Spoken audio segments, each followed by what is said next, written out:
The exclusive, Jill Duggar's spouse describes her parents' attempts to control the family. Jill, a former reality star, and her spouse shared personal details with Et prior to the publication of her novel. In her latest book, Counting the Cost, Jill Duggar opens up about everything from her difficult connection with her parents to the psychological effects of having her childhood tragedy brought to light by press leaks of police files. During a recent interview with Et's dater Bahar, Jill and her husband, lawyer Derek Dillard, discussed the traumatic experience of tabloids releasing police reports that revealed her and several of her siblings had been abused as children by her older brother, Josh Duggar. It was a topic in the book that I was extremely cautious to bring up because I didn't want to go into much detail, Jill said, because it is a very traumatic time in my life and one that I talk about as just feeling humiliated in front of everybody. In Touch released redacted police papers from 2006 and May 2015, which showed that Josh had molested Jill and several of her sisters when they were young. The records also included police interviews with Jim Bob Duggar, the father of the family. Josh, who is currently serving a sentence of more than 12 years, was later found guilty of receiving and possessing child pornography. The police reports, in Derek's opinion, never ought to have been published. I believe that the Globe did not need to be aware of it, Derek stated on the disclosure. What matters, in my opinion, is that the judge have had that deleted as soon as it occurred.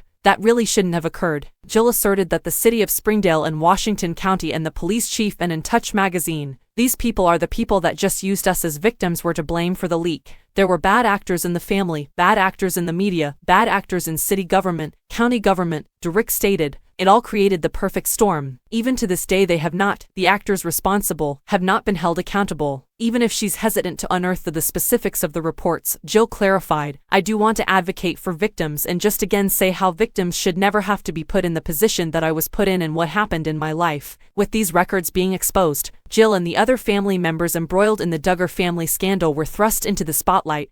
When the records were made public, as time went on, Jill reclaimed an increasing amount of her independence and started speaking openly and honestly about the issue both in private and in public. Jill and Derek claimed that as a result, there was genuine conflict between her and Jim Bob. Jill remembered that she was hanging out when she last saw her father.